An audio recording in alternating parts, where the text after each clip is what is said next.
Hello guys, Bengali cooking চ্যানেলে সকলকে স্বাগত। আমি আজকে ফুচকা রেসিপি নিয়ে চলে এসেছি।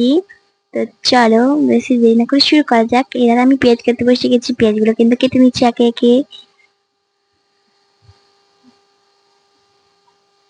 পেঁয়াজগুলো সবই কেটে নিচ্ছি, এরপর কেটে নেবো লঙ্কা।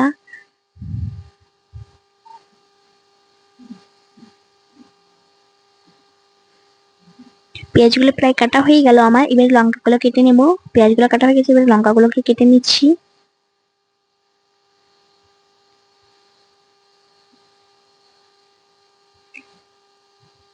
লঙ্কাগুলো কিন্তু কাটা, লঙ্কা পিস কাটা কমপ্লিট। আর এদের তো আলু সিদ্ধ করে রেখে দিচ্ছি, আলু সিদ্ধটাকে ভালো করে টেনে নিচ্ছি। ভালো করে আলু সিদ্ধটাকে ছেড়ে নিচ্ছি।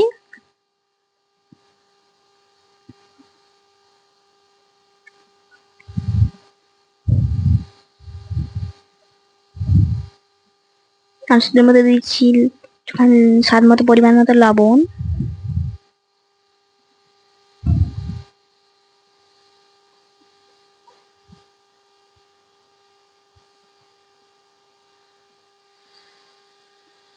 এবার দিয়ে দিচ্ছি পেঁয়াজ কাটা, লঙ্কা কাটা।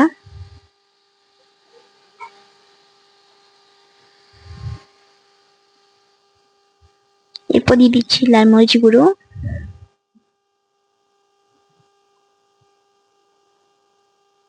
তেল, সরষের তেল। ভালো করে মেখে নিচ্ছি।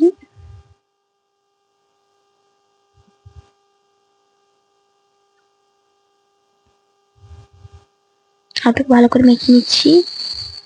তো আলু তো মাখা কিন্তু আমার হয়ে গেছে ওধারে। তো এবারে এই ধারা তেঁতুল জলটা গুলে নিচ্ছি।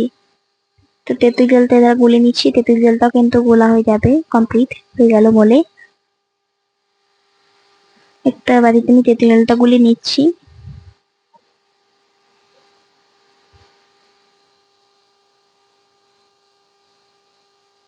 তো তেঁতুল জলটা কিন্তু গোলা করে তেঁতুল জলের মধ্যে দিয়ে দিচ্ছি একটুখানি জল জিরা, মিট মশলা। এরা তো তেল গরম করা হয়ে গেছে, তেলে ছেঁকে নেবে ফুচকা। আলু ভাজা ফুচকা রেডি। দেখো ফুচকাগুলো একে একে তেলে দিয়ে ছেঁকে নিচ্ছি।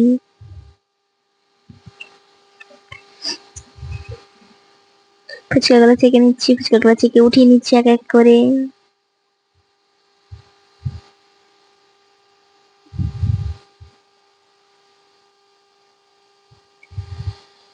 ফুচকাগুলো ছেঁকে এক এক করে উঠিয়ে নিচ্ছি।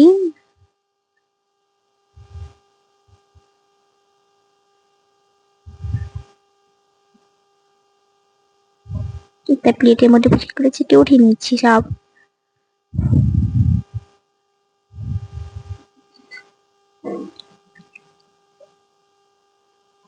তো ফুচকাগুলো কিন্তু ছাকা কমপ্লিট। তো এধারে একটা আমি তোমাদের ফুচকা রেডি করে দেখিয়ে দিচ্ছি। আলুগুলো ভরে নিলাম, তেঁতুল ভরে নিলাম। দেখো ফুচকাটা রেডি। তা চলো আজকে মতো বাই সকলকে, আবার একটা অন্য রেসিপি নিয়ে